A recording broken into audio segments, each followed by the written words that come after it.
No, bien, les decía, hoy vamos a desarrollar lo que son los principios del derecho probatorio. Es un elemento fundamental al momento de nosotros revisar lo que es el derecho probatorio.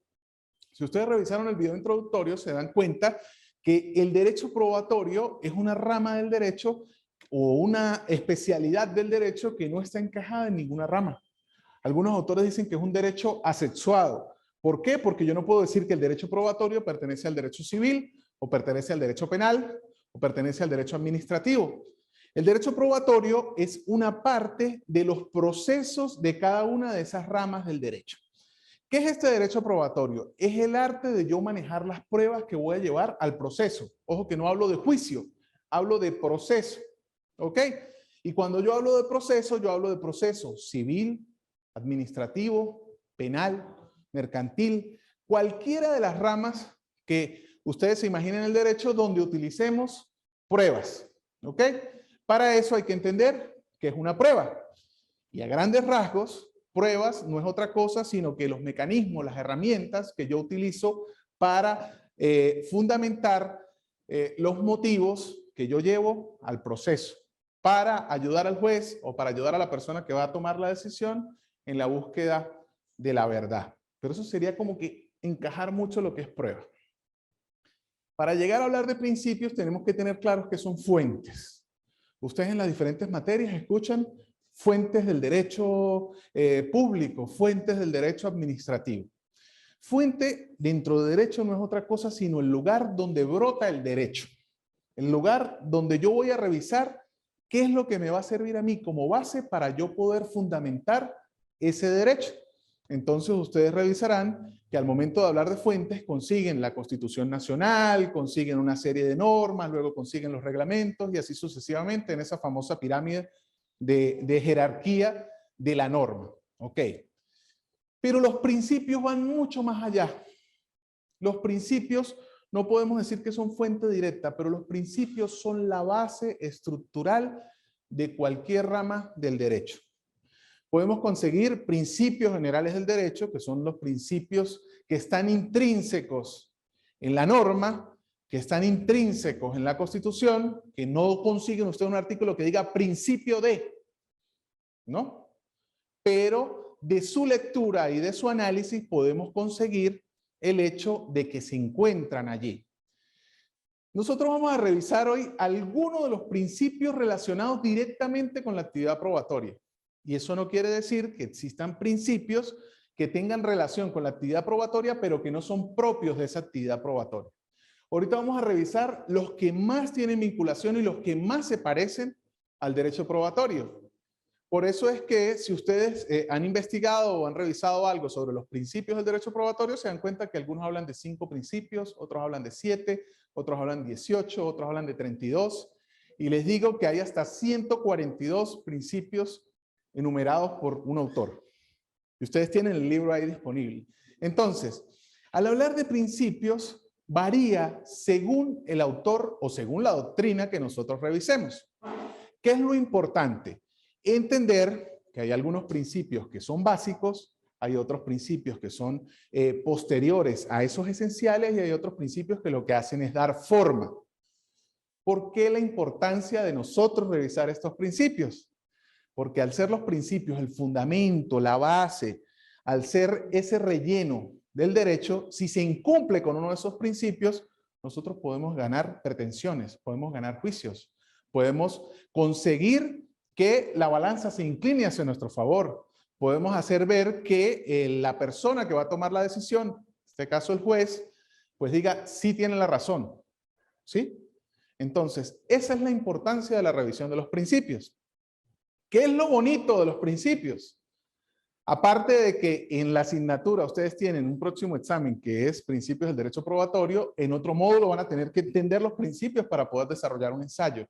Pero en el ejercicio, ¿por qué es bonito los principios? Porque al entender nosotros los principios de ahí en adelante, no importa si cambia la norma, no importa si yo voy a irme por el penal, no importa si me voy a ir por el civil, no importa si me voy a ir por el administrativo, si yo tengo claro de dónde parte todo, si yo tengo claro cuál es la esencia, pues voy a entender mucho más fácil de cómo vamos a ir hacia eso. Para las personas que están conectadas, Si desean hacer alguna pregunta, ustedes lo hacen de forma directa, de forma tradicional, no tengo que decirles cómo tienen que intervenir, ¿no? Pero para las personas que están conectadas en este momento, si quieren intervenir, ¿qué deben hacer? Levantar la mano de forma virtual. Allí dentro de Zoom tienen el espacio para levantar la mano. Una vez levanten la mano, allí el ingeniero que me está apoyando en la parte técnica les va a abrir el micrófono y solventamos la duda en ese momento. Lo mismo lo pueden hacer ustedes. La idea es que yo no hable solo aquí las 5 horas que vamos a durar hablando, sino que ustedes tengan la posibilidad de intervenir, ¿ok? Ya que veo que el compañero trajo la Constitución, búsquese el artículo 49. Y por ahí empezamos. Fíjense algo, mientras él busca el artículo 49, caballito de batalla, que ya lo deben haber escuchado en otras materias y lo van a tener ustedes dentro del ejercicio en todo momento. Aquí existen los tipos de principios, como para ver cómo es eso. Los esenciales que les decía que es esa esencia, es esa base de esos fundamentos del derecho. Esos principios esenciales son también conocidos como necesarios. Esto es una definición que nos da Rivera, catedrático tachirense, Rodrigo Rivera Morales, y pues lo extraje de su libro. Si se fijan, y yo quiero que esto lo tomen como ejemplo incluso para las evaluaciones, toda la información que yo les presento aquí viene con su cita y su fuente. Yo espero que ustedes hagan lo mismo, porque es necesario que se acostumbren a que incluso dentro de sus escritos, lo que ustedes digan no sea lo que usted dijo solamente, sino que vaya respaldado por una jurisprudencia, que vaya respaldado por un artículo, que vaya respaldado por doctrina. Entonces, no tan solo para la parte académica, sino para que se acostumbren como profesionales del derecho a que da más fuerza, da más altura, da más nivel, da más calidad si yo digo, yo opino que ese color es azul. Y así como yo opino que ese color es azul, existe una jurisprudencia que dice que es azul. Le da más prestancia a decir que, bueno, yo digo que es azul porque yo digo que sí porque yo soy bravo. ¿Ok? Entonces, estos 3 tipos de principios. Tenemos los principios esenciales que son los que van a marcar y son necesarios porque pertenecen a la esencia del proceso. Esos principios probatorios están dentro del proceso como tal. Fíjense, insisto con esto y por favor tengan eso presente. No estoy haciendo énfasis en derecho penal, que es una de las ramas que van a conseguir siempre al momento de hablar de estos principios. No estoy hablando de derecho civil. No estoy hablando solamente de derecho administrativo. Estoy hablando de la riqueza y lo amplio que puede ser las pruebas en los diferentes procesos. En el derecho penal tenemos el Código Penal que nos da la norma, nos tipifica los delitos, agarra las situaciones de hecho y dice si esto se parece, el actuar de este sujeto se parece a lo que está en la norma, él tiene un castigo de tanto a tantos años. Y existe el Código Procesal Penal, ustedes están viendo ahorita Procesal Penal, el Código Procesal Penal que me va a decir cómo hago para que ese sujeto que irrumpió la ley pues tenga su sanción. En el derecho civil tenemos el Código Civil 1982 que me establece las diferentes normas, pero existe el Código de Procedimiento Civil que me dice cómo hago para aplicar esa norma. Y me da los días y me da la posibilidad de yo presentar las pruebas en determinado lapso y en determinado momento. Y si ustedes ven, los procesos son diferentes. Son totalmente diferentes.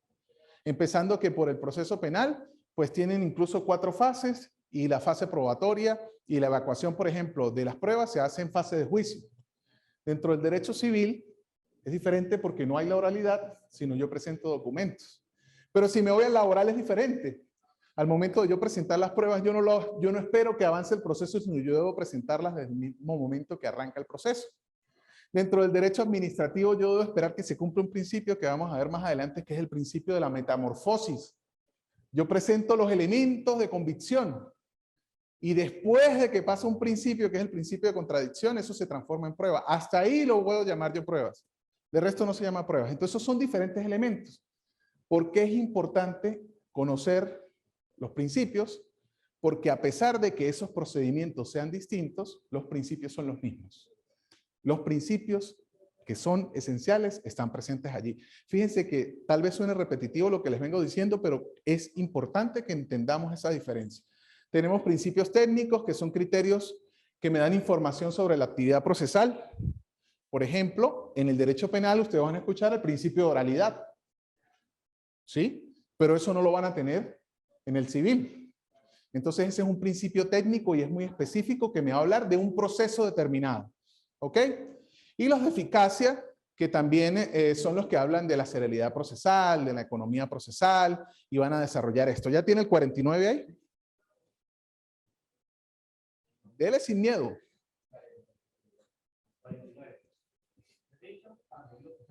Ajá. El debido proceso se aplicará a todas las actuaciones judiciales y administrativas en consecuencia del derecho a la defensa. Primero, la defensa y a la asistencia jurídica son derechos inviolables en todo estado y grado de investigación y de proceso. Toda persona tiene derecho a ser notificada de los cargos por los cuales se le investiga, de acceder a las pruebas y disponer del tiempo y de los medios adecuados para ejercer. ¿Será? Vamos a hacer una pausa ahí. ¿Escucharon ustedes, sí? Ajá, ese es el básico derecho a la defensa, y de ahí en adelante toda la normativa, parte de esa Constitución, artículo 49, numeral 1, ¿ok? Derecho a la defensa. ¿Escucharon ustedes ahí que diga al derecho penal, al derecho civil, al derecho administrativo? No, porque es fuente primaria y esencial de esos principios, ¿ok? Y si ustedes siguen leyendo, entonces ahí tiene la posibilidad de que debe tener un juez natural, de que nadie puede ser obligado a declarar en su propia contra, y una serie de elementos que dan forma, base y pie a lo que es el Estado de Derecho, y son la base y el fundamento de todos los principios que vamos a ver hoy. ¿Alguna duda hasta el momento? La parte virtual. Dígame, claro que sí.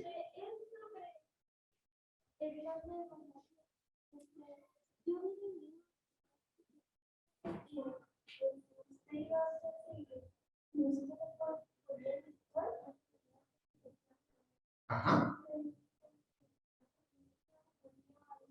Eso lo voy a publicar, ¿sí? Tal vez para los que están conectados, las 16 personas que están conectadas, como no escuchan, pues voy a repetir. Ella tiene dudas sobre el plan de evaluación. Las dudas sobre el plan de evaluación las evacuamos al final de la clase, ¿ok? De todas formas, hay un video disponible de una clase que ya tuvimos, que está ya incluso publicada en el aula virtual, donde se especifica cada una de las preguntas relacionadas con el plan de evaluación. Eso no quiere decir que al final de la clase me siente contigo todo el tiempo que necesites para resolver lo que sea eso. De todas maneras, con el examen oral, son 3 días, yo voy a publicar las fechas, les voy a decir, por ejemplo, el 17 de 2 a 4 atiendo de manera presencial a los que van a hacer el examen oral, y de 4 a 6 de manera virtual a los que van a hacer el examen virtual. De hecho, alguien me solicitó que si podía tener un horario nocturno, de 8 a 10 de la noche, porque trabajan, porque no tengo ningún problema en hacerlo. Yo me conecto desde la casa y pues la persona se conectará donde esté. Lo importante es que estudien, ¿sí? Bien, yo no tengo problema en adaptarme, en ser totalmente flexibles, porque entiendo de que pues hay muchas cosas. Lo que sí es que no va a ser un solo día de conexión, no va a ser un solo día de presentación. Vamos a tener hasta 5 oportunidades para que presenten el examen oral. Lo que les dije en la clase es, procuren de presentar dentro del primer grupo. Porque el que presenta de último tiene más chance para estudiar. Si tiene más oportunidad para estudiar, pues las preguntas también yo tengo más chance para ponerme creativo con las preguntas. Ok. Bien. Miren el primer principio. Este primer principio, también pueden hacer las preguntas incluso por el chat. Cualquier cosa me avisas. Principio de necesidad de la prueba y de la prohibición al juez de aplicar su conocimiento privado. Yo les voy a pasar todo esto en la plataforma, ¿no? Yo no soy celoso con... Yo les paso esto en PDF y ustedes lo van a tener allí. Este es un principio que desarrollé según Bello, pero ustedes lo van a conseguir en muchas partes. Pero ahí está, principio de necesidad de la prueba. ¿Qué es la necesidad de la prueba? Necesariamente se tiene que decidir. El juez debe tomar una decisión, la persona que va a tomar la decisión, para no hablar de juez, por ejemplo, en vía administrativa, tiene que tener pruebas. Si hay silencio de pruebas, no hay posibilidad de tomar una decisión. El juez, dentro de su sentencia, debe justificar, debe decir, debe fundamentar por qué tomó la decisión. Y para tomar la decisión, no debe basarse solo en lo que le dijo ella ni lo que le dijo ella. Las pretensiones, lo que ustedes dijeron, los que llevaron al proceso, deben ir respaldados con pruebas. ¿Qué es verdad lo que ustedes dicen? Está bien, pero si no tiene las pruebas de lo que ustedes dijeron, no vale para el proceso.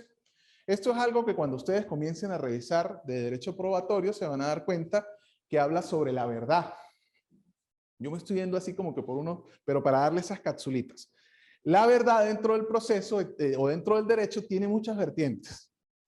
Si yo les pregunto a ustedes, ¿cuántos tipos de verdad creen que existe? ¿O la verdad es una sola? Cada quien tiene su verdad, ok. ¿Qué otra me podrían decir ustedes? A los que están conectados en el chat, a ver.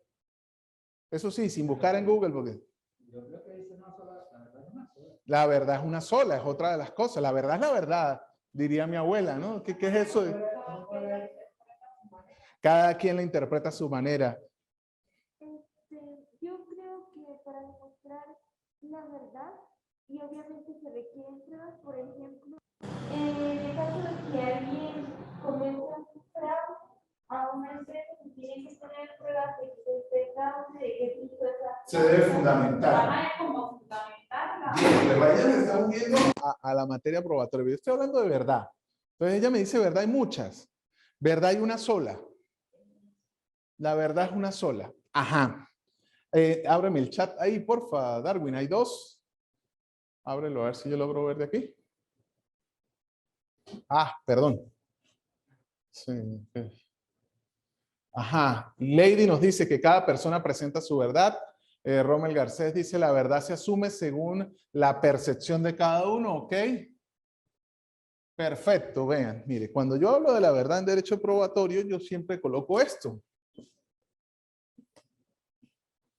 ¿Sí? Si alguien se para desde aquí, va a decir que eso es un 6. Si la persona se para aquí, me va a decir que es un 9. ¿Y quién tiene la razón?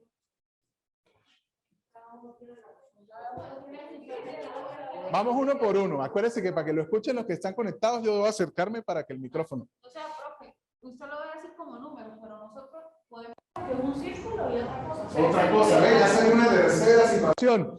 Entonces, el problema de la verdad es que al momento de ir a juicio, usted, la otra persona le va a jurar y le va a perjurar que esa es su verdad. ¿Sí? Usted a un delincuente dentro del proceso penal lo pueden conseguir en el lugar del delito o a escasos metros de la zona del crimen o de la escena del crimen, sangrado con el arma homicida, y él le va a jurar y le va a jurar que él no fue, que él no es. Entonces, dentro del proceso existe esa verdad verdadera desde el punto de vista filosófico, que es lo que realmente pasó. Existe una verdad histórica. ¿Qué es una verdad histórica? Esa verdad histórica es lo que tradicionalmente nosotros creemos que fue lo que pasó. Sí, nosotros hablamos de que eso es una verdad histórica. Buenas tardes, adelante. ¿Cuántos tipos de verdad existen, Yuri? ¿Cuántos tipos de verdad existen para ti? ¿O la verdad es una sola? ¿Una sola? Ok. Fíjense, entonces está esa verdad histórica, que de pronto es la verdad que nosotros pensamos que es, pero no fue lo que pasó, no es esa verdad verdadera. Existe esa verdad oficial. ¿Cuál es esa verdad oficial? Esa verdad oficial es la que, por ejemplo, dicta el Estado. El Estado le puede decir, son las 9 de la noche. Y la verdad es que son las 8, pero no son las 9 porque el Estado lo dice. El Estado, ojo, no hablo de gobierno, el Estado lo dice. Son las 9. De verdad oficial, les puedo dar un ejemplo. Recién graduado, hace ya 16 años, voy yo a tribunal, llegando sobre la hora, no conseguí dónde estacionarme, eso fue. Y como siempre, de esos casos que son de un familiar o un amigo que uno no va a cobrar, pero le exigen a uno más que si le estuvieran pagando. Y cuando voy llegando, yo digo no. Llegué 15 minutos antes, pero cuando veo la hora del tribunal, tenía 3 minutos de haber llegado después.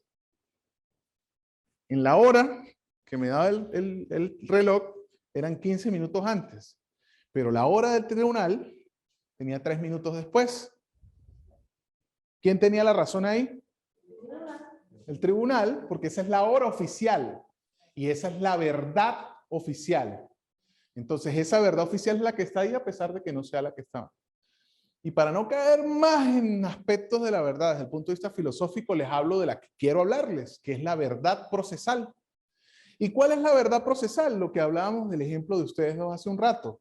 No importa lo que ustedes hayan dicho, no importa lo que haya pasado, no importa cómo se hayan dado los hechos, lo que importa es lo que está en el expediente. Lo que importa es lo que yo llevé a juicio en materia penal. Si eso no se llevó al proceso, eso no existe. A pesar de que sea una realidad, a pesar de que sea verdad. Entonces, ¿qué es importante al momento de nosotros, dentro del proceso y dentro del derecho probatorio, al momento de hablar de la prueba? No importa que es verdad que haya pasado esa situación, si yo no la llevé al proceso con las formalidades dentro del tiempo, ¿ok? A ese proceso, eso no pasó. Y puede ser verdad que es una sola, pero ustedes después de esta clase ya saben que no es una sola la verdad, sino que la más importante, sobre todo para el hecho procesal, es la verdad procesal. ¿Y cuál es la verdad procesal? La verdad procesal. Ajá. Y conste en autos, que esté, conste en el que esté dentro de la audiencia. Si no, no podemos hablar de verdad. ¿Alguna duda? Eso significa que entre más hechos uno tiene Proceso. proceso es mucho mejor. No, ya vamos para allá. Yo leí en uno de los principios que también, dependiendo de la prueba que usted lleve, usted puede también, si no está bien fundamentado, se le puede tramitar el caso. Claro que sí, ya vamos a ver por qué. Pero fíjense, para salir de la duda suya rápido, para ir mejorando ese éxito, ¿ok? Sí. Esto es un proceso. ¿Sí? Y ese proceso tiene procedimientos. Entonces podemos decir que hay una relación donde todo es el proceso y está cargado de varios procedimientos. Por eso hablamos del proceso. Porque el proceso tiene el procedimiento de recepción de pruebas, de recepción de denuncia, ¿ok? Entonces, hablemos como excelentes abogados, que van a ser ustedes dentro de muy poco, ya hablamos de proceso. ¿Ok? Bien, hablaste de hechos. No hablamos de muchos hechos. Y ahorita cuando toquemos otro principio, me recuerdan eso. Pero no podemos hablar de muchos hechos. ¿Por qué? ¿Qué tenemos que probar nosotros en el juicio o en el proceso? Nosotros dentro del proceso debemos probar los hechos controvertidos. ¿Y qué son los hechos controvertidos? No son todos los hechos, sino son solo los que la contraparte dice que no es verdad. Y en donde la verdad de la contraparte y la verdad mía chocan. Eso es lo que yo tengo que probar o desvirtuar. Yo no puedo probar todos los hechos. Yo solamente pruebo los hechos. Digo algo.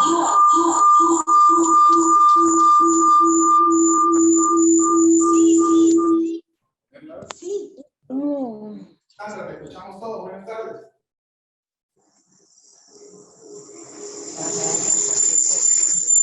Pero el feedback lo está haciendo ella, ¿verdad?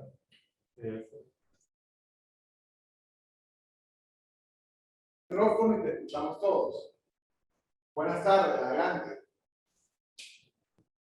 No, bueno, seguimos. Entonces, ¿se entiende este principio de necesidad de la prueba? Yo necesito incorporar mi verdad, mis fundamentos, fortalecer todo lo que yo estoy llevando al proceso dentro del expediente, dentro de la audiencia. Porque si no, no forma parte de los hechos que yo debo probar y que yo debo colaborar con la persona que va a tomar la decisión para que me dé la razón dentro de mis pretensiones. Hay otro que está dentro de esto, que es el de la prohibición del juez de aplicar su conocimiento privado. ¿Por qué está dentro de este mismo? ¿Por qué el juez no puede aplicar su conocimiento privado?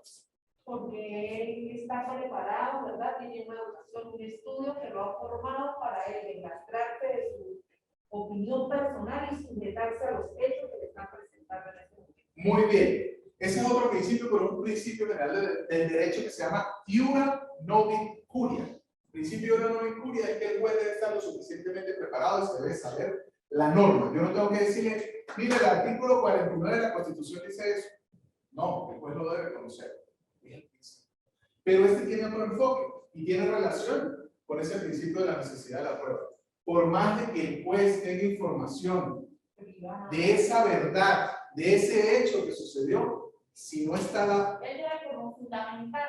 Él debe fundamentar, pero él debe basar ese fundamento en qué? En las pruebas que se incorporaron al expediente. Más no lo que le pudieron haber dicho. Más no lo que él vio, lo que él pudo haber dicho fuera del juicio. Si no está ¿Ok? cumpliendo el proceso. Siendo parte de lo que él debe tener dentro del proceso. Y no está incumpliendo el proceso, está vulnerando el derecho a la defensa. Y el derecho a la defensa forma parte de ese debido proceso. Entonces, debo basar mi decisión en las pruebas. Segundo, no debo utilizar mi conocimiento personal. Debo utilizar el conocimiento que me dan las pruebas. Las pruebas. Ok. ¿Dudas con este punto? ¿Cómo vamos? ¿Vamos bien? Es que sin presentar la prueba el caso puede ser desestimado. Claro que sí. Bien. Otro de los principios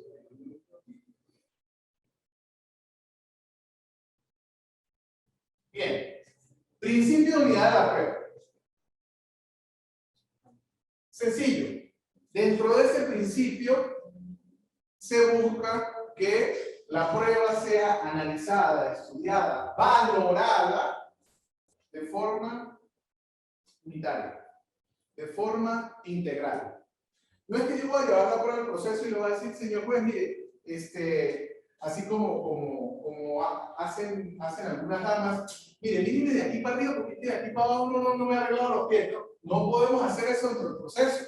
Nosotros no podemos decir, señor juez, por favor, dentro de este documento de compra-venta solo tome en cuenta el hecho de que en esa fecha fue a firmar y obvie el resto de lo que está allí.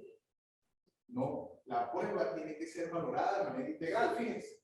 Es también conocida como valoración integral o conjunta de la prueba y se trata que los medios probatorios que propongan las partes para aportación de la fuente deben ser analizadas en conjunto para que puedan ser confrontadas, vinculadas, valoradas y no se pueden analizar de forma separada. Principio de la unidad de la prueba. Ese principio me dice que debo valorar la prueba de manera integral. ¿Ok? No es que yo llevo el proceso solo esto y lo otro, no lo mire. Profesor, yo entregué el trabajo, por favor, lea solo la introducción, el desarrollo y las conclusiones, como que no van mucho, no. Se valora todo lo que está allí. ¿Ok? Al momento de interpretar un artículo, ustedes como abogados, no solo van a leer el encabezado, van a leer el artículo anterior, van a leer el artículo posterior, van a leer la primera parte, porque ustedes no saben si después lo que está diciendo el artículo se contradice más adelante o su situación se encaja más a otra. Entonces vamos a valorar de manera integral la prueba. No solo lo que me conviene, sino todo. Principio de comunidad de la prueba o adquisición procesal. Se escucha mucho eco. Ok, voy a tratar de hablar más así.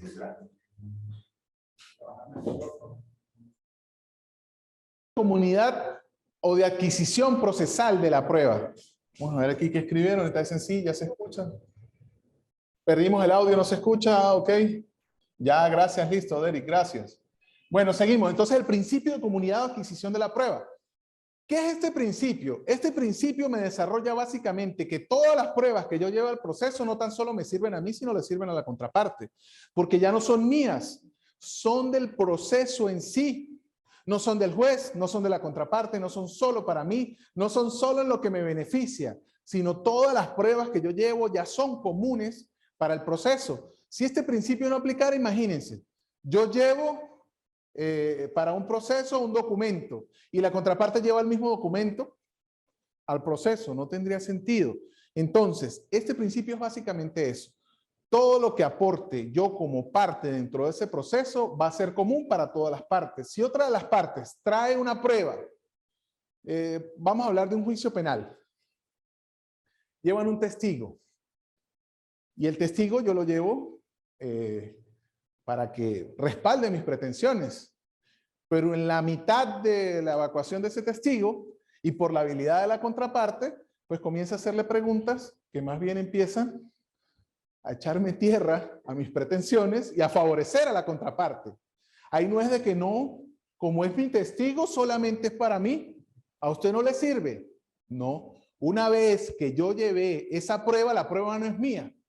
La prueba perdió mi nombre, perdió mi vinculación y ahora la prueba es adquirida por el proceso. Entonces, lo importante de este principio es entender que cuando yo llevo las pruebas al proceso, dejan de ser mías, no es que sean de la otra parte, sino que ahora son propias del proceso, son comunes al proceso. Unidad de la prueba o de adquisición procesal. Entonces, este principio de comunidad, claro, ¿alguna duda con el principio de comunidad de la prueba? Si yo les digo que me den un ejemplo, ¿lo hacen ahorita? No. No, pero, ajá, o con sus propias palabras, dígame qué es el principio de comunidad, ¿ok? Es cuando se lleva lo que tengo yo como pruebas al tribunal o eso, y ya no es parte de lo que yo estoy trabajando, sino ya es del proceso. Okay. Y como tal, por lo menos, ¿cuál prueba sería? Si nos vamos alguna prueba, vamos a suponer en el tribunal se lleva una documentación o algo, ya eso yo lo llevo al tribunal y ya no me pertenece, sino le puede servir a la otra parte, pero también a la... Remato así para que sea legal, ya pertenece al proceso, ¿ok? Bien, entonces, ese principio de comunidad es cuando ya la prueba no pertenece a las partes porque ha sido incorporada al proceso a través de las vías formales con las circunstancias de tiempo, modo y lugar y pertenece al proceso, ¿ok? Bien, perfecto. Vamos a ver qué dicen aquí. Ya, ok. Bien. El otro principio. Principio de contradicción. La base de todo sistema procesal moderno. Bien, fíjense, el principio de contradicción. Hermoso principio, la base fundamental de todo proceso que esté enmarcado dentro del Estado de Derecho. Recuerden ustedes sus clases de introducción al derecho, el Estado de Derecho está conformado, según Jesús María Olazo, por ejemplo, como una moneda. Él decía que el Estado de Derecho era una moneda donde una de las caras de la moneda era el bien común, una de las caras de la moneda era la justicia, otra de las caras de la moneda era el bien común, y el canto o ese orillo de la moneda era la justicia como tal. Esos tres elementos forman parte de ese Estado de Derecho. Cuando uno de eso falta, pues podemos decir de que las cosas no están bien equilibradas. Cuando hay un Estado que aplica la justicia, que no aplica el debido proceso, podemos decir que no hay bien común, ¿sí? Porque vemos estados autocráticos de alguno de los extremos, derecha o izquierda, que puede utilizar la justicia, que puede alcanzar bien común, pero no tenemos en ese caso elementos que garanticen el Estado de Derecho, porque se corrompe el Estado de Derecho. O se puede aplicar el Estado de Derecho, se puede llegar al bien común, pero no se alcanza la justicia. Son cosas que tienen que ver con introducción, pero les decía, el Estado de Derecho moderno y sobre todo los procesos, los sistemas o los procesos que vemos nosotros, bien sean cualquiera de las áreas del derecho, tienen como base fundamental el principio de contradicción. ¿Y qué es ese principio de contradicción? Es la posibilidad de que la contraparte se pueda defender, de que pueda alegar. Ese es y disculpen que lo diga así, pero para mí era muy fácil aprenderlo así cuando estaba estudiando en las aulas pregrado. Ese es el derecho a pataleo. Ese principio de contradicción es la posibilidad de que la contraparte pueda manejar y ver las pruebas, que tenga conocimiento de cuáles son los momentos para poder oponerse, que pueda decir eso que él está diciendo es falso y pueda presentar yo una prueba y que esa contraparte pueda manejar esa prueba, verla, que puedan tener acceso al testigo y escuchar lo que dijo el testigo, que tengan poder, que tengan el poder de acceder a esa evacuación testimonial y decirle al testigo preguntas y hacer ver que el testigo o está diciendo la verdad o se está alejando de lo que pasó. Es tener la posibilidad de yo manejar y entender lo que se llevó a esa verdad procesal que veíamos hace un rato, esa verdad que está dentro del expediente. Entonces, este principio de contradicción es esa posibilidad de yo atacar o de oponerme a las cosas que dice la contraparte. Cuando se da este principio de contradicción, bien sea que yo lo ejerza, que yo contradiga lo que está como prueba dentro del proceso, o que se me dé la oportunidad y que yo no lo ejercí. ¿Sí? Se me dé la oportunidad de 15 días, 20 días para yo hacer el escrito de contestación. Si no lo hice, quedo confeso. No lo hice, pero tuve la oportunidad de hacerlo. Tuve la oportunidad de ser oído. Y de ser oído no tan solo en la parte oral, sino de ser oído dentro del expediente. ¿Ok? Entonces, importantísimo ese principio de contradicción.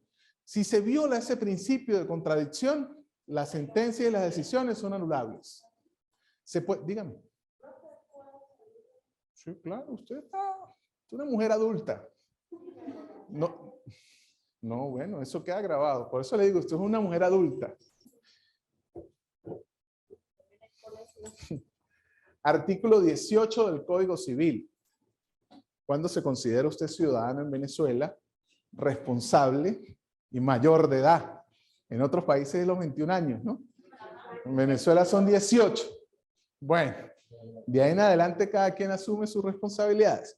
Bien, entonces, es la posibilidad de yo decir, hey, Estado, hey, señor juez, las formas que se están integrando esas pruebas al proceso no son legales, no son conducentes, no son pertinentes, no cumplieron con el debido proceso para poder llevarlas al expediente. Es la posibilidad de yo, como les decía, contradecir lo que está diciendo un testigo, contradecir lo que está diciendo la parte, o es tener la posibilidad de que me escuchen dentro del proceso.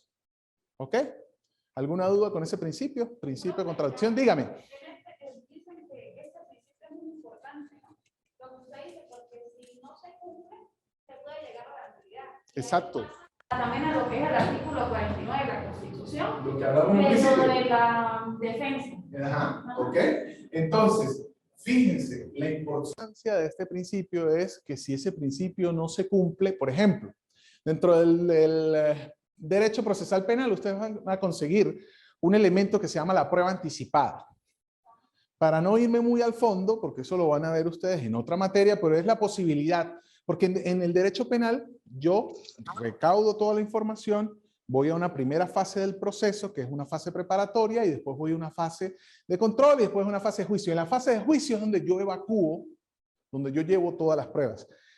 Mi profesora de Derecho Procesal Penal de pregrado decía que ya no le gustaba la palabra evacuar, que sonaba otra cosa, y todos sabemos a qué suena. Ella decía materializar, pero técnicamente se habla de evacuar pruebas. ¿Ok? No les dé pena hacerlo, porque... No, todo lo contrario.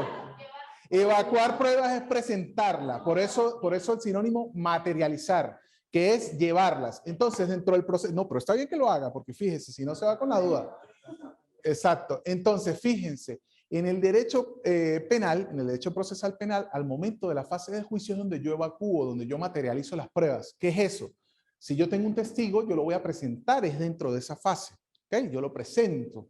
Y ahí se dan otros principios que vamos a ver más adelante. El juez, a través de sus sentidos, a través de sus ojos, a través de sus oídos, va a escuchar y va a ver las actitudes de ese testigo, pero también va a ver las partes. Y se van a poder aplicar ese principio de contradicción y van a poder preguntar y repreguntar. Eso es la fase de juicio, pero hay unas excepciones que es la prueba anticipada, que no es otra cosa sino que cuando yo creo que por tanto tiempo que tengo que esperar a que llegue esa fase de juicio, puede que eso se pierda en el tiempo, se dañe la prueba o haya alguna influencia que no me permita llevar esa prueba a juicio, y yo practico una prueba anticipada. ¿Qué es? Yo lo hago anticipado, no solamente en el juicio, sino lo hago en esta primera fase. Entonces, cuando se trata de menores de edad, cuando se trata, menores de edad no, perdón, de niños, niñas y adolescentes, cuando se trata de violaciones, actos lascivos o actos en contra de la mujer, hay una decisión del Tribunal Supremo de Justicia que, esto es derecho procesal penal, pero ahí vamos aprendiendo todos. El Tribunal Supremo de Justicia dijo que para no revictimizar a esas víctimas que son vulnerables de por sí, niños, niñas y adolescentes, mujeres preciosas damas que han sido vulneradas, y para no repetir esa situación, hacen esa prueba anticipada. ¿Ok? Bueno, para que esa prueba anticipada tenga valor, el juez y el Ministerio Público, en este caso como parte actora y como el ente que monopoliza la acción penal por parte del Estado, debe convocar a la contraparte, debe convocar al abogado defensor para que esté presente y se cumpla el principio de contradicción. Si la otra parte no está ahí y no hizo preguntas y no hizo repreguntas, ese testigo o ese testimonio se puede caer. Y si ese testimonio es el principal para yo fundamentar mi decisión, en este caso dentro del proceso penal, la sentencia se me cae en alzada, se me cae en el superior. ¿Eso qué implica? Que una persona que efectivamente cometió un delito puede quedar libre. Por el hecho de yo no convocar a la contraparte para que pudiera tener la posibilidad de hacer preguntas. Y ese es el principio de contradicción. Y por eso es tan importante, porque es la base fundamental de los procesos modernos. Es permitirle y darle la posibilidad a la gente que se defienda. Acuérdense el derecho a pataleo. ¿Ok? Solo para fines didácticos. Cuando yo les pregunte por el principio de contradicción, ustedes me dan la definición y me van a decir que es el derecho a pataleo. ¿Ok? Bien. Bien, entonces ese es el principio de contradicción. ¿Ok? Eso fue el penal. Vamos a darle un ejemplo administrativo, que poca gente lo maneja, porque no se mueve mucho.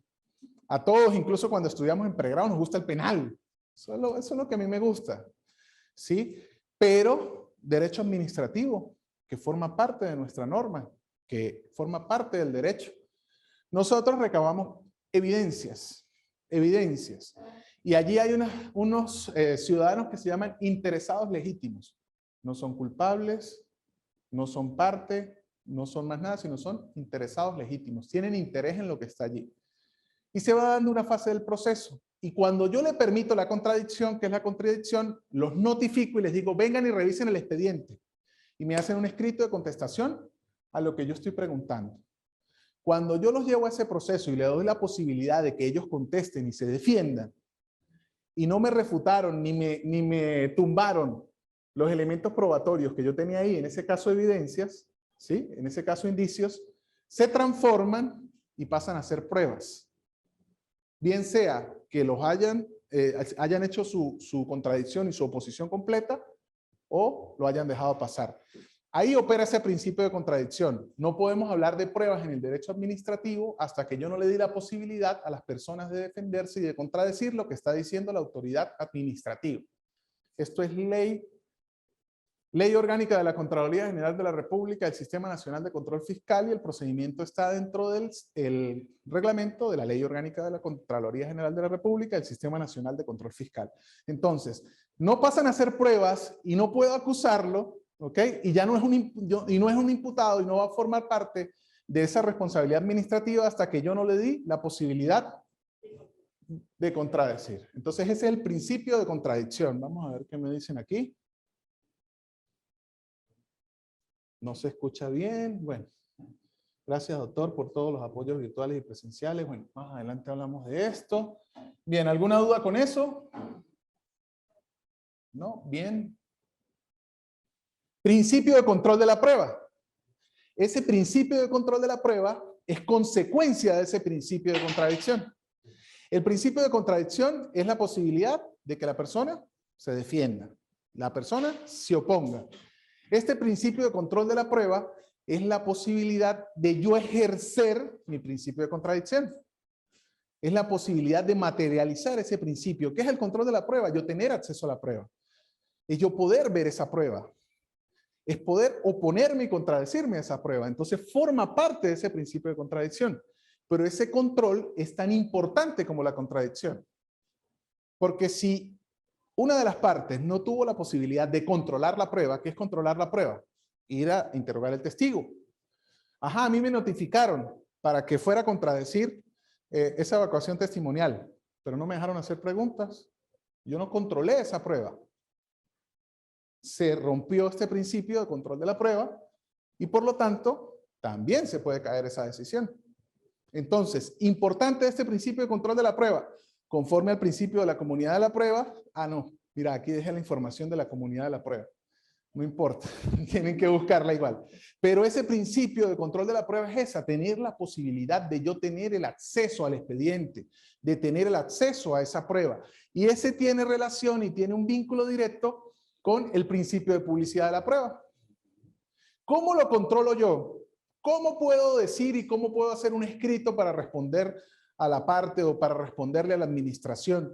A través de este principio de publicidad de la prueba, que no es publicarla en un diario como lo van a ver ustedes, por ejemplo, en derecho mercantil, que para que surta efectos una sociedad anónima debe ser publicada en un diario, sino aquí debe tener la posibilidad del acceso al expediente, del acceso a eso. Ese principio de publicidad, según Davis y Sandía, se resume en estas cosas: conocer la prueba, conocer qué es lo que llevó la parte allá, ¿qué es lo que están presentando dentro del expediente?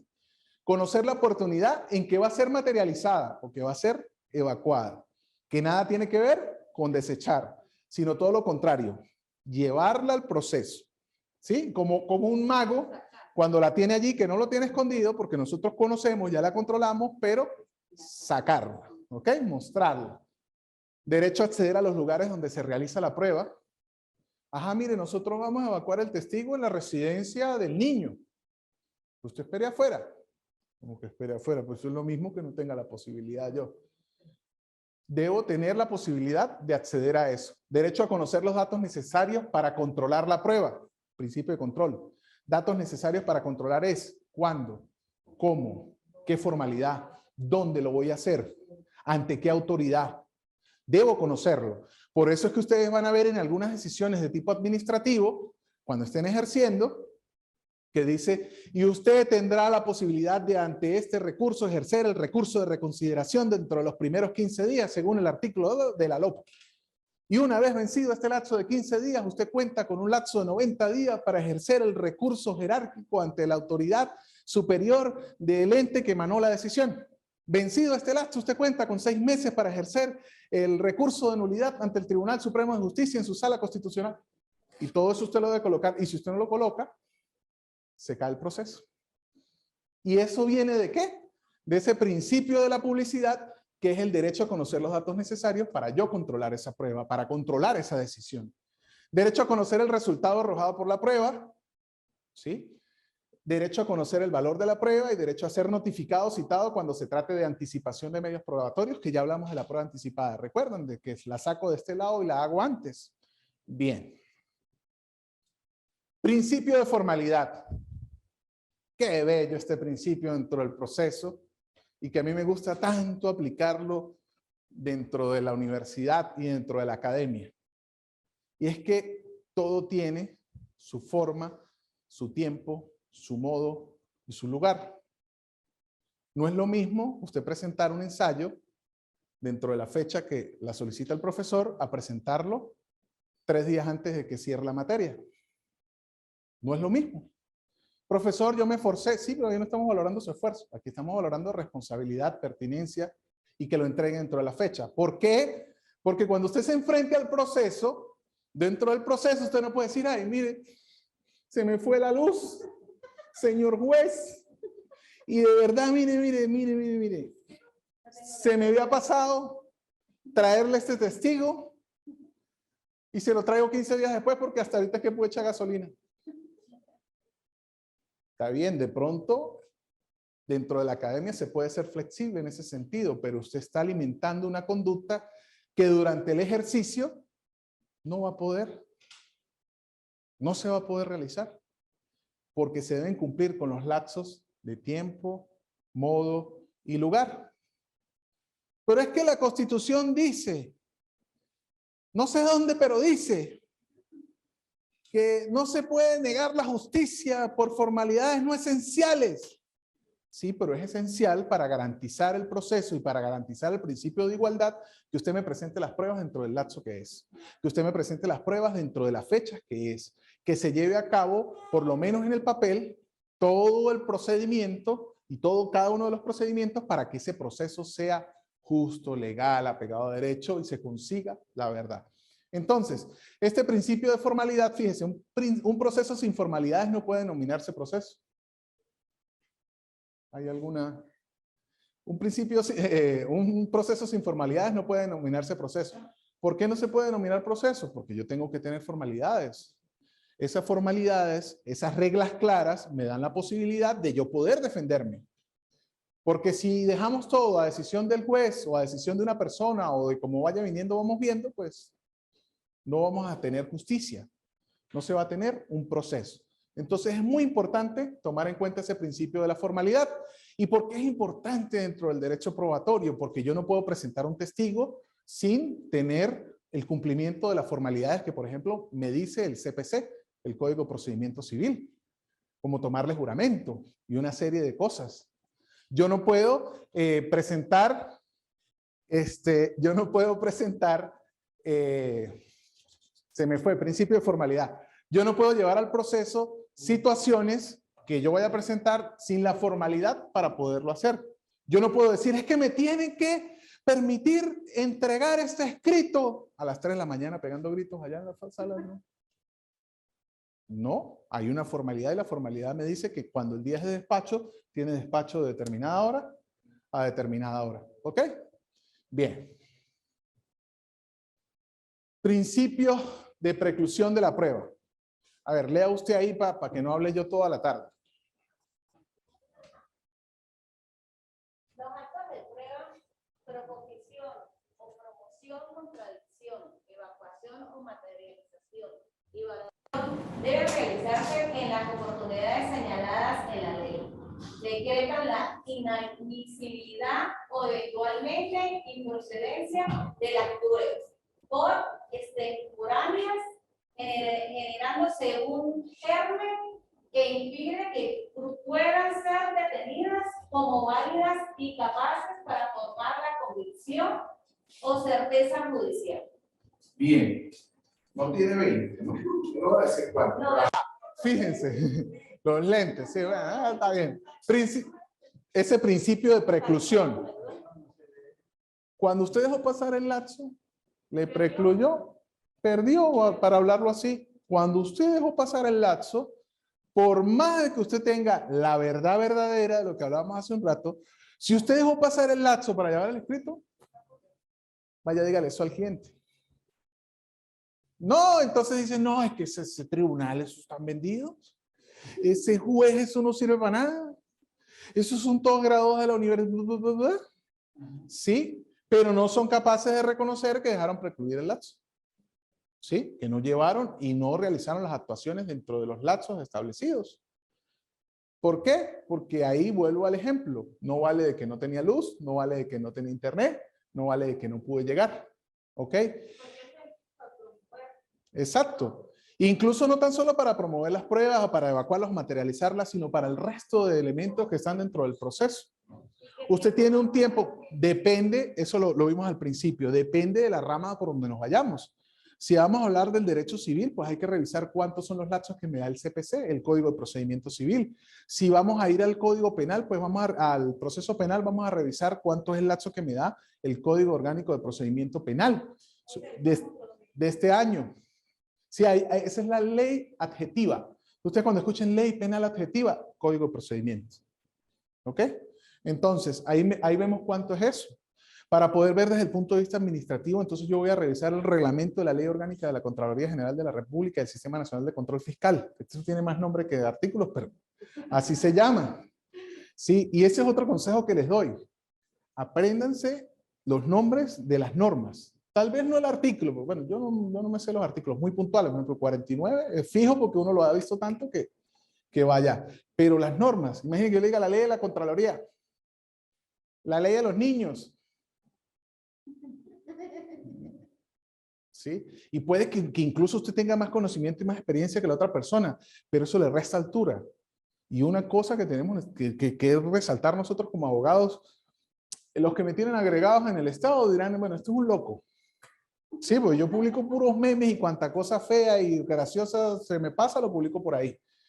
Pero cuando me conocen en otro ambiente, dicen, ah, pero mira, no era tan loco.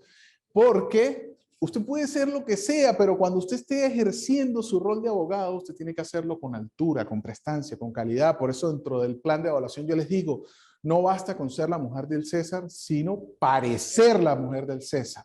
¿Ok? Y eso ayuda, eso gasta, eso se ve dentro de la calidad que nosotros hagamos. La calidad de imagen, la calidad de expresión. Por eso uno nunca, dentro del derecho, uno nunca termina de estudiar. Uno no dice, ya terminé, ya.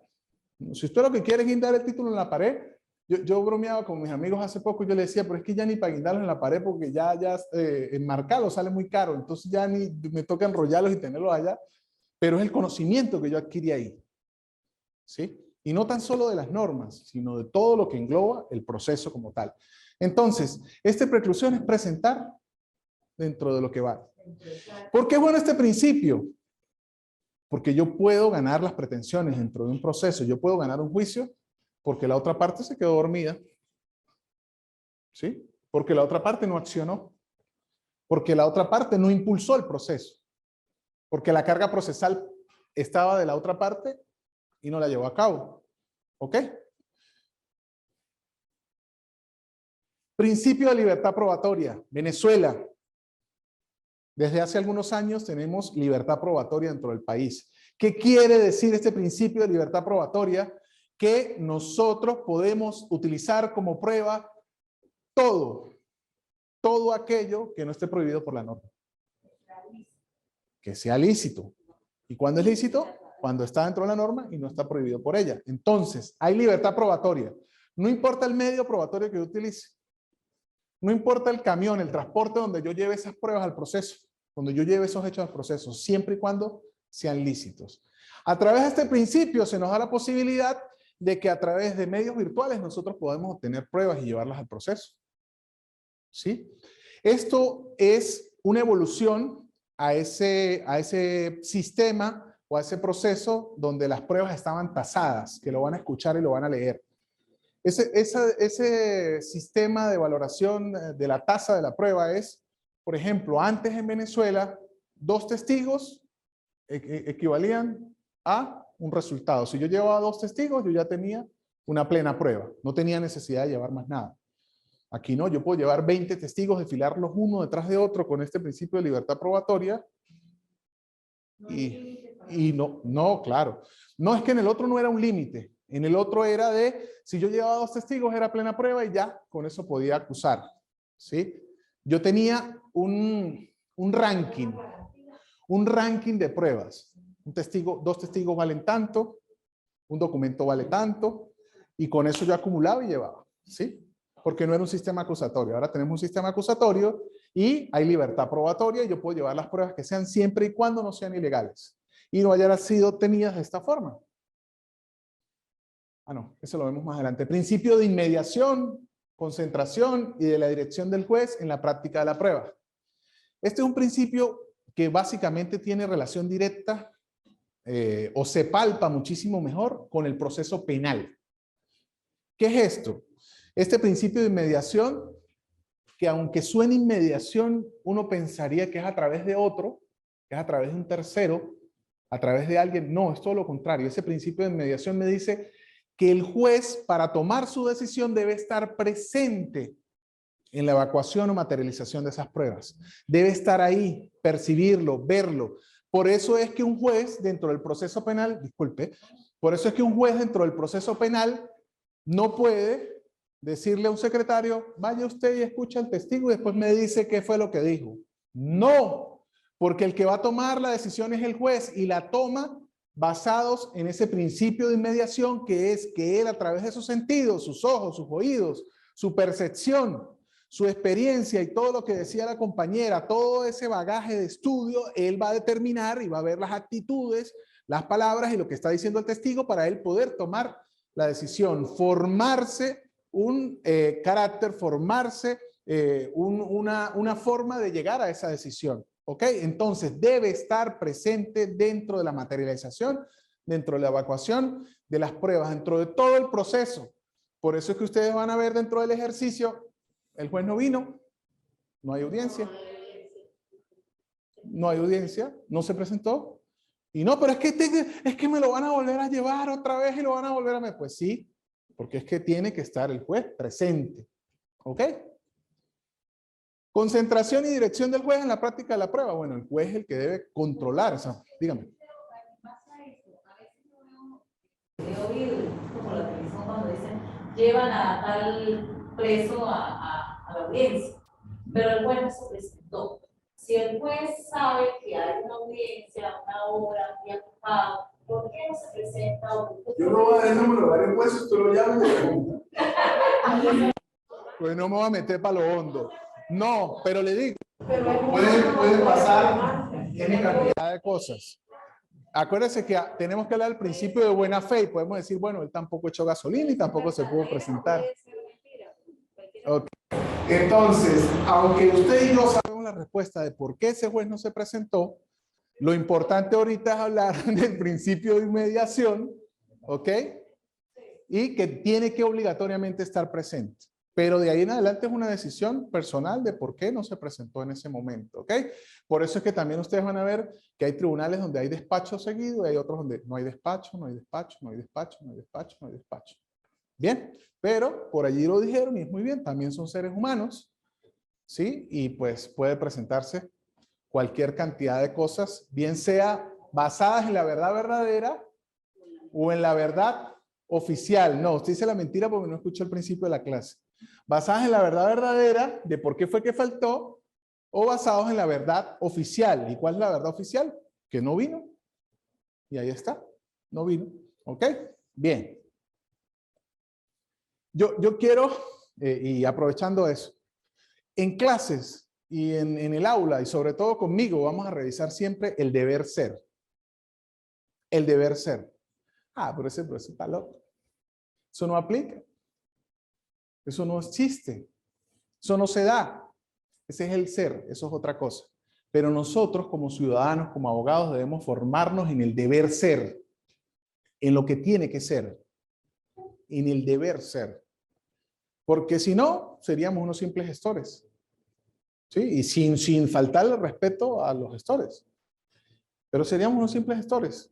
Nosotros debemos aprender, prepararnos, estudiar, conocer y creernos dentro del deber ser. Que nosotros no somos tontos y no somos cogidos al lazo y tenemos que muchas veces adaptarnos a ese ser, pero conocemos cómo tienen que ser las cosas. Que aunque lo diga ahorita y no me vayan a sacar por Táchira Noticias, pero que aunque uno a las 2 de la mañana no se va a parar en un semáforo en rojo en Venezuela, en el centro de la ciudad, porque es más el riesgo de pararme que de comerme el semáforo, y disculpen que haga esta apología del delito, pero yo sé que me estoy infringiendo una norma porque sé que la norma es que debo respetar y debo parar. Entonces, al saber qué es lo que es, ese es el deber ser. Y nosotros debemos formarnos en las aulas y es mi responsabilidad, no solo como profesor, sino como ciudadano que amo y quiero esta patria y quiero este país, es formar a las personas donde yo pueda influenciar dentro del deber ser. ¿Que debemos conocer el ser? Sí. Sí. ¿Que vamos a ejercer dentro del ser? Sí. ¿Que nos vamos a desenvolver en el ser? Sí, pero conociendo el deber ser. ¿Ok? Bien, principio de originalidad de la prueba. ¿Eso con qué se come? Vamos a voltear aquí. ¿Qué creen usted que sea ese principio de originalidad de la prueba? ¿Que sea verdadera? No. Pero está bien, porque es lo primero que uno entendería, ¿no? De original, ¿no? De 100% real, baby, como dicen, ¿cómo es los reggaetoneros? Sí.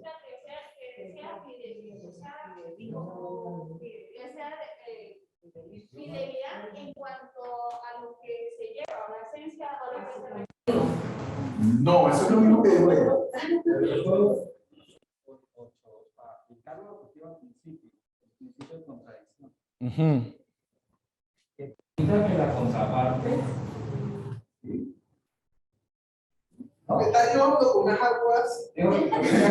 Usted está diciendo cosas que son verdaderas, pero que no tienen relación. Y eso lo vamos a ver más adelante con el de pertinencia. Pertinencia, perdón. Fíjense, este principio de originalidad no quiere decir que la prueba sea real o que sea original. No, esta originalidad es de donde está la esencia, el origen de ese hecho. Yo no voy a probar dentro de un proceso que existe un matrimonio con 2 testigos. Cuando yo lo que llevo es el acta de matrimonio, lo original de esa fuente es el acta de matrimonio. Yo no voy a probar esa con una fotografía de un estado de WhatsApp donde dije felizmente casado, ¿no? ¿No? No voy a llevar una foto de una fotocopia. Mire, esto es lo que tengo. No, ya va.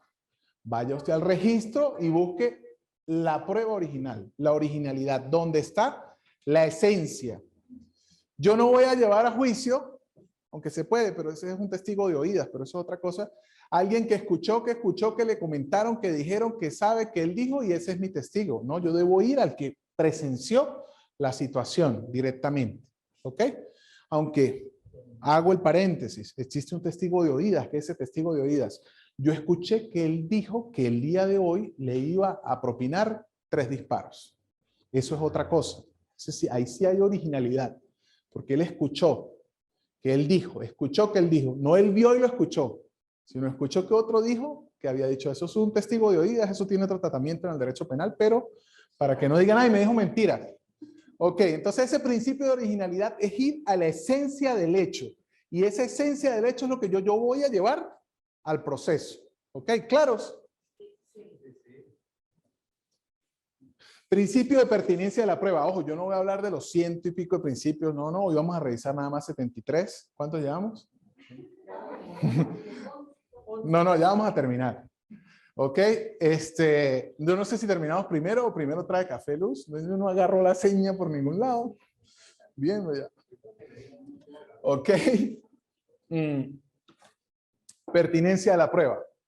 Vamos a hacerlo con ejemplos para que sea más rápido y para que ustedes no se queden dormidos. Entonces, yo más que por eso es para la garganta. La pertinencia de la prueba.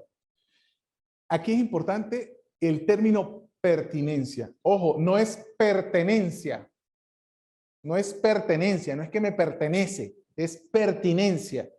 Que no es de pertenecer, sino de pertinente. ¿Y cuando es algo pertinente que tiene relación? Entonces, se da mucho, vuelvo al proceso penal, y no quería hacer muchos ejemplos de eso, pero dentro del proceso penal, y el sujeto está acusado, no sé, de delito X, no un delito grave, un delito leve, y la gente empieza a llevar como prueba el proceso, con abogados, y empiezan a llevar cartas del Consejo Comunal de Buena Conducta, y empiezan a recoger firmas de buena conducta, y empiezan a recoger firmas donde la gente de la comunidad dicen que es muy buena persona, pero eso no es pertinente al proceso. ¿De qué sirve que yo pruebe de que él es muy bueno, que va todos los domingos a misa y que le hace mercado a la abuelita con el proceso de lo que lo estén acusando? ¿De qué sirve que yo diga en el proceso y lleve las pruebas de que el sujeto condenado, o de que el sujeto que forma parte del proceso acusado es hincha del Real Madrid? Ajá, es verdad lo que usted está diciendo. ¿Se acuerda lo que le decía a usted hace rato que está diciendo? Usted me está llevando por un terreno donde lo que usted me está diciendo es verdad, pero no es lo que estamos hablando. Entonces eso no es pertinente, porque no forma parte de los hechos que, lo dije hace rato, ¿qué es lo que debemos probar en el juicio? Los hechos, pero tenía un apellido, ¿se acuerdan? Hechos controvertidos. Entonces, ¿cuándo hay o cuándo se aplica ese principio de pertinencia? Cuando las pruebas que yo llevo al proceso forman parte de los hechos controvertidos. Yo no voy a llegar a probar todo. ¿Sí? Yo no voy a llegar a llevar un montón de pruebas. No. Yo lo que debo probar son los hechos controvertidos. ¿Y cuando una prueba es pertinente? Cuando esa prueba se ajusta a los hechos controvertidos. ¿Qué pasa si yo llevo un montón de documentos para decir que son pruebas al proceso? Pues el juez las va a desestimar por ser impertinentes. Entonces usted dice impertinente, no, ese juez está vendido. No, mire todo lo que yo le llevé. Gasté en copias, mire, 4 carpetas. Pues gastó 4 carpetas tratando de probar hechos que no se encontraban dentro de la pelea. Y eso se da muy común en los tribunales, pero también en la casa, en la vida diaria. Usted lo acusan de algo, usted empieza a defenderse de otras cosas que sí son verdad, pero que no tienen relación con lo que lo están acusando. ¿Ok? ¿Dudas? Pero ahí hay un detalle. Hay un detalle. Nosotros no llevamos hechos al proceso, más hechos al proceso. Porque el hecho que nosotros tenemos que probar es el que es objeto de los hechos controvertidos. Más nada, no tenemos que ponernos a llevar muchos hechos al proceso. Solamente uno solo. Y nosotros no llevamos los hechos. Ahí hablé mal, ahí me expresé mal. Nosotros no llevamos los hechos, nosotros llevamos las pruebas para probar los hechos, para desmentir los hechos. Principio de idoneidad o conducencia de la prueba. La prueba tiene que ser idónea y debe ser conducente. ¿Cuándo es idónea? Cuando es pertinente. Ya vimos cuándo era pertinente. Entonces, ¿cuándo una prueba es idónea? Cuando es pertinente. Y esa idoneidad legal que tiene esa prueba para demostrar determinado hecho. La prueba es idónea cuando la ley no me lo prohíbe. ¿Por qué? Porque hay un principio de libertad de pruebas que ya vimos. Bien. Supone que no existe una norma legal que prohíba el empleo del medio para demostrar un hecho determinado. A ver, los que están conectados allí, ¿se quedaron dormidos? ¿Alguna duda? Se fue el sonido, tengo el micrófono apagado, ¿no? Mire, se desconectaron. Ajá, mire, respondió alguien, vamos a ver. Ahorita es Derek. No. Jessy, Victoria. Ok, bien, sin dudas, entendido. Bueno, se despertaron. Ok, bien. Listo. Vamos a ver ya uno de los últimos principios. Principio de relevancia de la prueba. La prueba debe ser relevante. Entonces debe ser pertinente, debe ser idónea, debe ser conducente y debe ser relevante. Y ese relevante es que esos medios probatorios que cualquiera de los actores de ese proceso lleven al proceso deben demostrar hechos afirmados o hechos enunciados por las partes. Los que forman parte de ese proceso y que ayuden a la solución del conflicto judicial. Si yo en un proceso, que no quiero dar muchos ejemplos, pero si yo en un proceso, por ejemplo, de divorcio, yo empiezo a llevar, es que mire, es que tienen que divorciarse, tienen que darle la razón, porque ese, aparte de todo lo que yo llevé al proceso y que son pertinentes, pues aparte de eso, él se pierde a jugar fútbol los fines de semana. Y aparte de eso, él hace mala cara cuando ve a la suegra. Y aparte de eso, pues, él en diciembre, cuando iban los villancicos, él ponía todo el volumen del equipo para que los villancicos no se escucharan. ¿Sí? Y él no le echó agua a las matas de la casa. Esas son cosas impertinentes y que no tienen relevancia porque no van a aportar nada a la solución de ese conflicto. Es ese de echarle gasolina a ese fuego, y por más que nosotros pensemos que vamos a...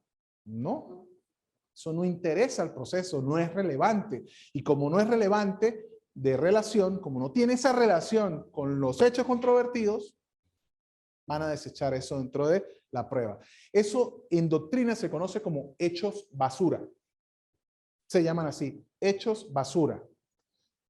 Consigue como hechos basura, porque son hechos que tienen que desecharse. ¿Ok? Claro, hechos basura dice ahí, pero cuando se va a desechar, usted va a conseguir que es irrelevante, impertinente, inconducente. ¿Ok? Siguió escribiendo la gente. Idoneidad, este principio es relevante. Ah, claro que sí. todas maneras, al final yo reviso el chat antes de cerrar para cualquier dudita que haya, que se me haya saltado. Principio de licitud de la prueba y de prohibición de obtención coactiva de la prueba. Las pruebas deben ser obtenidas de forma ilícita. ¿Sí? ¿Escucharon lo que dije? Sí, las pruebas tienen que ser obtenidas de forma ilícita. De forma ilícita. Si yo tengo pruebas de forma ilícita, no sirven al proceso. Mire, doctor, aquí está el celular de ese yo agarré, le partí una botella en la cabeza, le quité el celular y aquí están las conversaciones. Culpable. ¿No? Pues eso no sirvió para nada. Y usted acaba de contaminar la prueba. Y probablemente sea la única prueba que usted pueda llevar al proceso. Y la acaba de contaminar y le acaba de hacer un favor a la contraparte para que sea inocente. ¿Sí? Eso en derecho penal tiene una teoría que se llama la teoría del fruto del árbol envenenado. Y es que si yo tengo un fruto de un árbol que está envenenado, el fruto está envenenado. Si el árbol tiene veneno, si yo le saco un fruto, ese tiene veneno.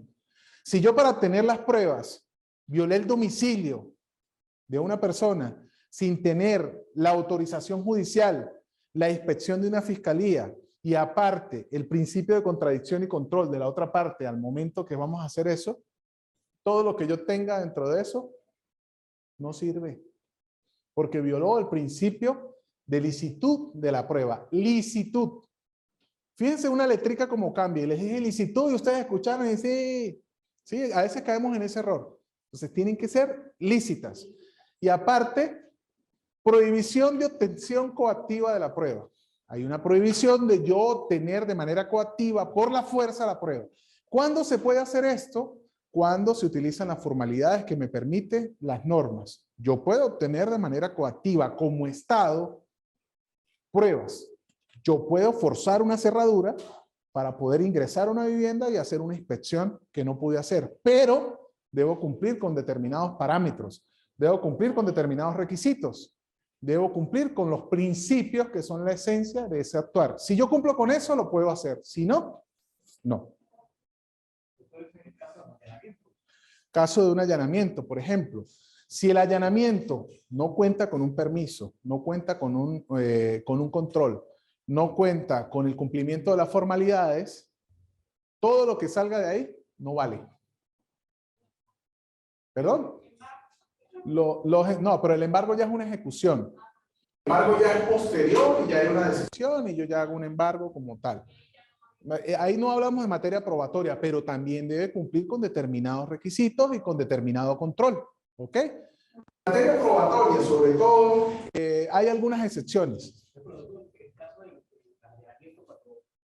Por ejemplo, un organismo que viene un juez y se fundamenta del allanamiento, en caso de un secuestro, entonces autoriza para hacer el allanamiento. Y claro, tiene que contar con los requisitos formales para que se dé. Usted lo está diciendo, tiene que haber autorización de ese tribunal. Hay que ver que ese tribunal conozca de la causa y tenga competencia. O sea, existen determinadas formalidades para yo poder llegar allá.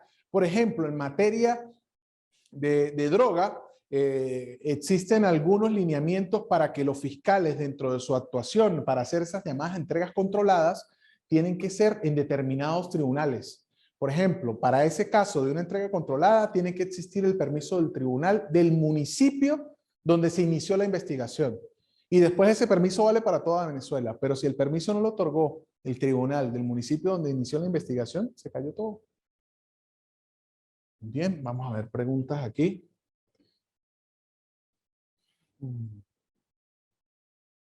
Ok, atentos a los ejemplos. Lícita, ok, decían lícita, Marisol, Victoria, muy bien. Un ejemplo también es que no se puede grabar a alguien si no lo autoriza el tribunal. Tampoco se puede intervenir la comunicación de un teléfono, del correo. La intervención y la comunicación de un teléfono y el correo, muy bien. Lo de grabar a alguien, si no lo autoriza el tribunal, depende de cómo lo quieras utilizar, ¿ok? Porque ese mito de que yo no puedo grabar en un espacio público es falso. Yo puedo grabar un procedimiento para tener una referencia objetiva de un tercero. Ese es el deber ser. Ahora, que el ser puede hacer otra cosa, que yo apenas saque un celular y los funcionarios se ponen nerviosos, pero más por desconocimiento que por cualquier otra cosa. Pero yo puedo hacerlo, yo puedo grabar un procedimiento. ¿Dónde no puedo grabar ese procedimiento? Dentro del tribunal. Yo no puedo ir a grabar, ¿sí? Yo no puedo grabar si por ejemplo, se trata en materia de niños, niñas y adolescentes, o donde yo enfoque la cara de la víctima y esa víctima sufrió una violación, por ejemplo. Hay cosas específicas. Local, ¿verdad? Los funcionarios pueden firmar el proceso. Sí, ellos pueden firmar el proceso para tener una referencia objetiva de lo que está pasando. Sí, claro, claro, porque ellos pueden firmar. Lo que no pueden decir es, yo sí firmo, pero usted no. ¿No? Otra cosa, profe, puede llegar los funcionarios a decir que hay un allanamiento y no llevar el documento. Cuando usted habla de documento, ¿qué es? El acta de día que La orden. muestra la orden, perdón. La orden. No, sí, tiene que identificar, tiene que mostrar la orden porque debe cumplirse con la formalidad para llegar a eso. ¿Ok? Usted me habla de poder. Escúcheme que voy a hacer un juego de palabras. Usted me habla de poder. El poder puede. El poder puede. Ok, yo me puedo tirar del techo ahorita. Poder puedo. Ok, pero el querer o el deber es otra cosa. Entonces, por eso volvemos al terreno de la aclaratoria del deber ser y del ser. ¿Ok? ¿Qué se puede hacer? Existen dentro del Ministerio Público, por ejemplo, la Fiscalía de Derechos Humanos, que controla situaciones como esa, la Defensoría del Pueblo. ¿Ok? Existen una serie de situaciones que pueden ser mecanismos de control, pero a mí no me gusta recomendar X situación porque cada situación de hecho, cada cosa es muy específica. ¿Ok? Entonces, ajá, sí, pero eso me pasó a las 2 de la mañana, tengo que esperar, y un sábado tengo que esperar que sea lunes para ir a la Defensoría del Pueblo a ver si el funcionario consiguió gasolina para llegar a trabajar. Entonces, depende de cada situación. ¿Ok? Bien. Y finalmente las pruebas son de vital importancia para el proceso, ya que estas nos conllevarán a la verdad. Aleida, voy a meter eso en Google a ver de dónde salió. No, mentira.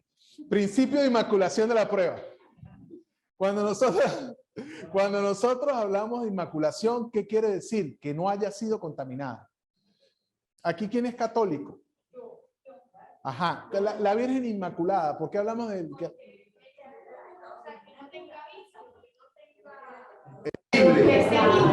Es inmaculada. De eso trata la palabra inmaculación llevada al proceso y utilizada como prueba. ¿Por qué creen ustedes que ellos tienen tapabocas? Esta foto ha sido antes o después de la pandemia. Antes o después. Porque ese tapabocas no es para ellos evitar el contagio, que es lo que estamos haciendo todos aquí, o ustedes, sino es para ellos no contaminar la escena. ¿Y qué es ese contaminar la escena? Es preservar esa prueba. Cuando ustedes vean clases con el doctor Sami en Derecho Procesal Penal, le va a hablar del principio de la mismidad de la prueba. O el principio de la mismidad del área donde se cometió el hecho, de la zona del crimen. Entonces, ¿qué es ese principio? Que lo mismo que fue recabado dentro de esa zona, es lo mismo que yo voy a llevar al tribunal. Y está inmaculado, ¿por qué? Porque presentó una cadena de custodia, presentó la debida protección para que no sea contaminada y se garantice que lo que se lleva al proceso es lo mismo que estaba allá. ¿Por qué se hace eso? Porque esos elementos probatorios, dentro de 3, 4 meses, cuando llegue eso a fase de juicio, no van a estar allí. Entonces, por eso hacemos ese levantamiento. Entonces, ese principio de inmaculación de la prueba consiste en que el medio probatorio pueda ser apreciado por ese sentenciador, por ese juez, ¿ok? Y debe estar libre de todo vicio, de toda manipulación.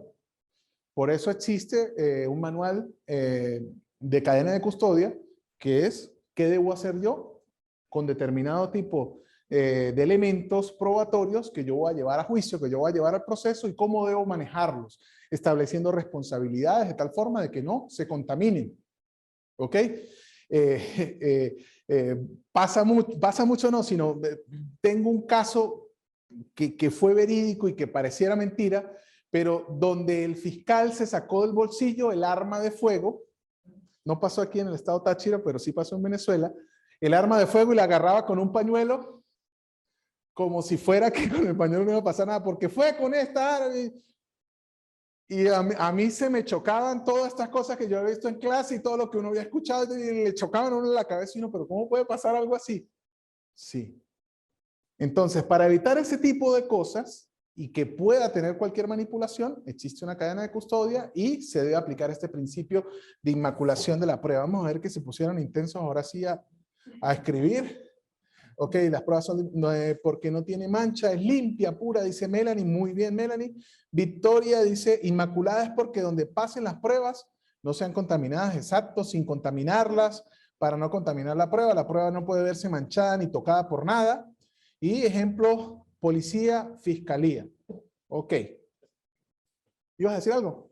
Lo que pasa es que eso depende también del tipo de prueba. Por ejemplo, en forense informática hay un proceso para tú hacer imágenes de los dispositivos que fueron. Entonces tienes que mantener toda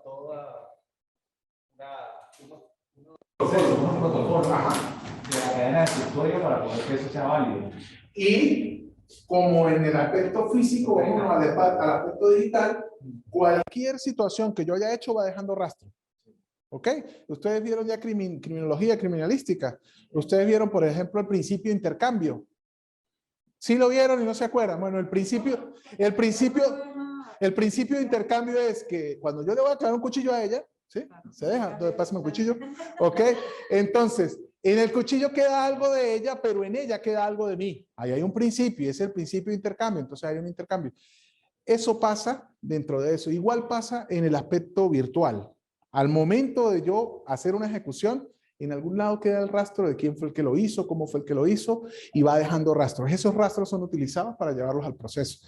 Pero volviendo a ese principio de inmaculación de la prueba es eso, no contaminarla. Porque si la contamino, bien sea, puede ser que yo la contaminé y no sepa cómo fue, de buena fe, o puede que yo esa contaminación la haga para adrede, para yo favorecer a una parte o a la otra. Miren esto muy curioso.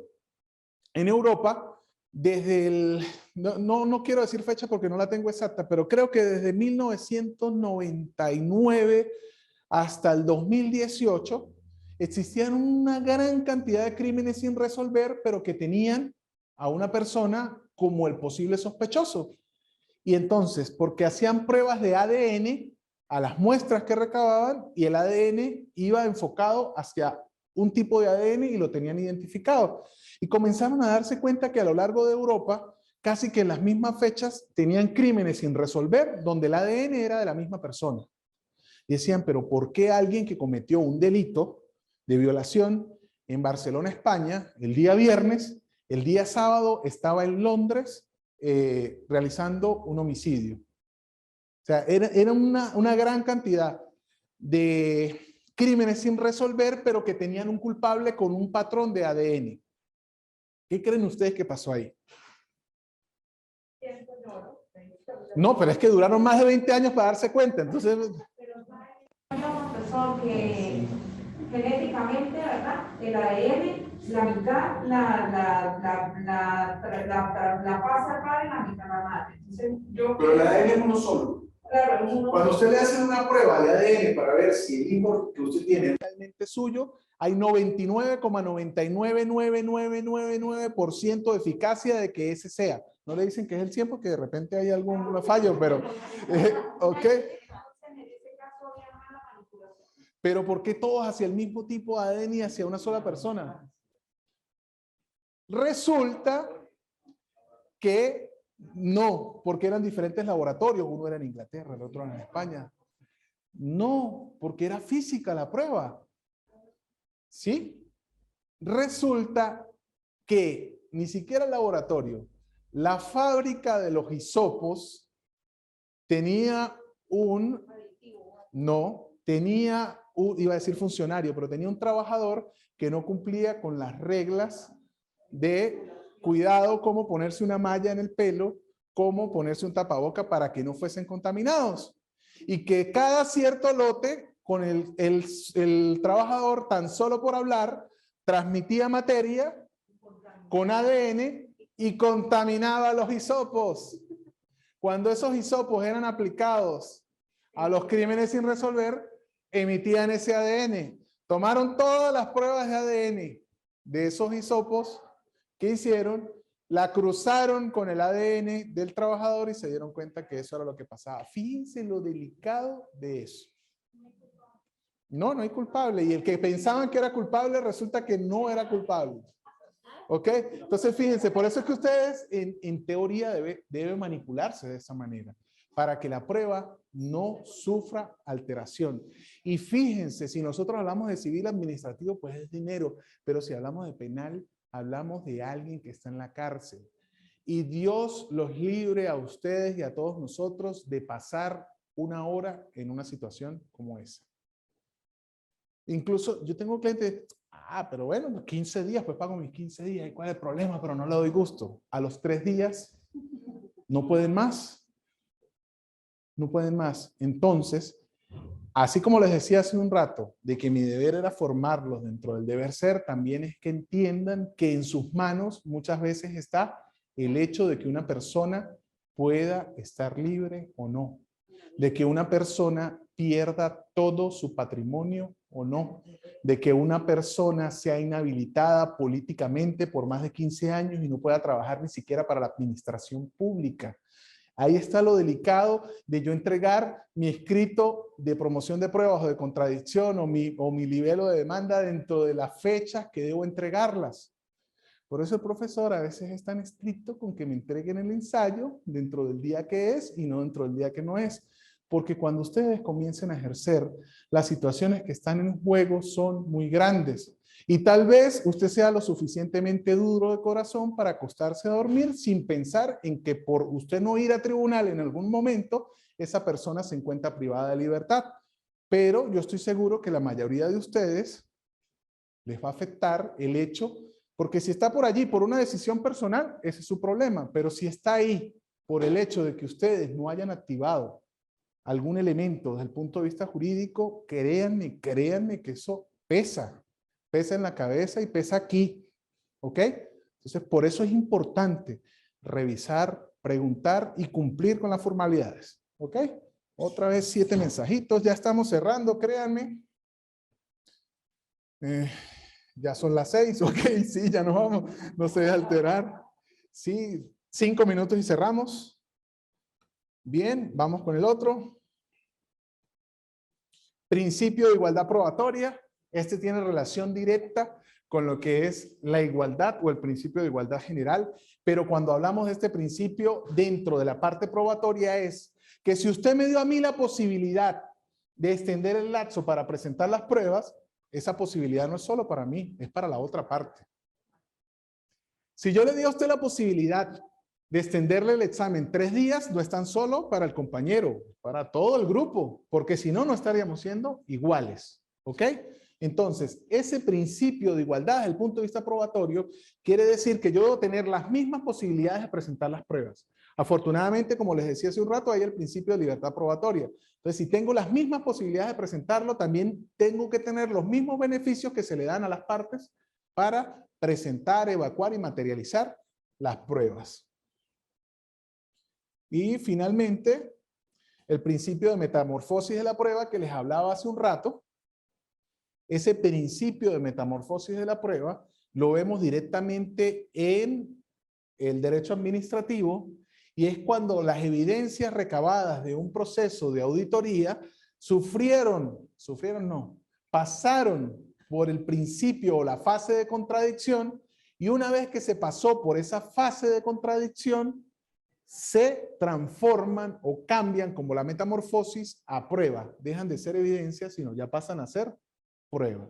Es cuando en materia penal ya no son elementos de convicción ni actos de investigación que hace el Ministerio Público, sino ya son presentadas al proceso y ya pasan a ser evidencias, pasan a ser pruebas. ¿Ok? ¿Alguna pregunta hasta el momento? ¿No? ¿Seguros? ¿Algo que quieran decir? Callen ahora o callen para siempre porque terminamos. Bien. No, pero de la clase. Déjeme despedir ahorita a la gente, ahorita hablamos del examen. ¿Ok? Yo sé que están que se presentan, eso no me importa, tranquilo. No hay ningún problema. Bien. Entonces, ¿vieron todos los principios que revisamos hoy, no? Hay muchos más. Hoy solamente se presentaron los que tienen relación directa con el artículo 49 de la Constitución. Y de ese artículo 49 de la Constitución que leía el compañero en un principio y que solamente leyó el encabezado y el numeral 1, se desprenden todos estos principios. Adicional a los principios que se desprenden de ese artículo y que son generales a todo el proceso, como el principio de legalidad, como el principio de licitud, como el principio de oportunidad, que son comunes al proceso, pero que no forman parte de la prueba como tal. Hoy revisamos solo principios del derecho probatorio. Bien, vuelvo y digo, ¿alguna duda? ¿Alguna pregunta? Voy con los que están conectados. A ver si hay alguna duda final aquí.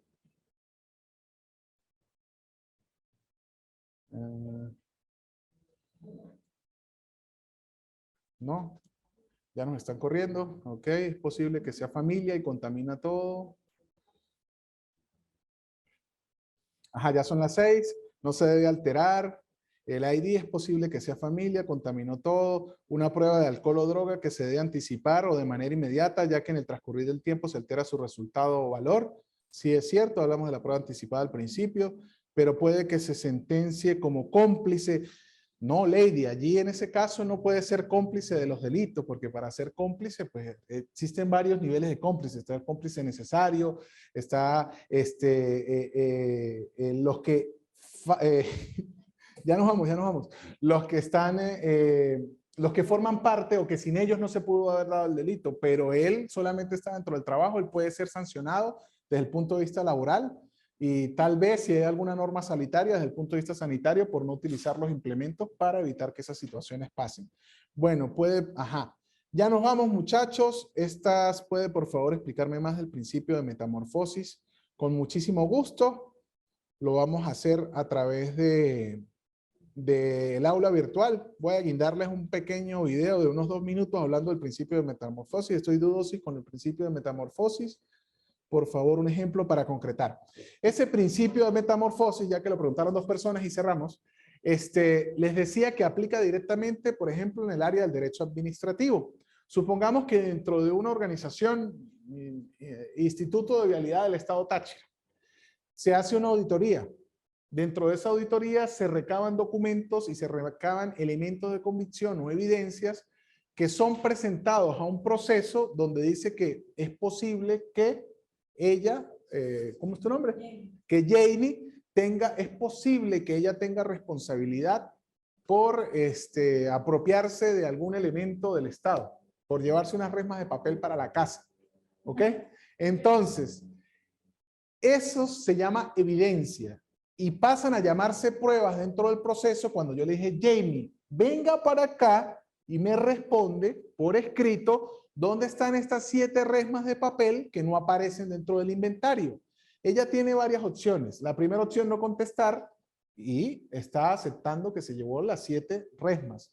Allí ya se transformó porque le di la posibilidad de contradecir lo que yo estaba diciendo, el principio de contradicción.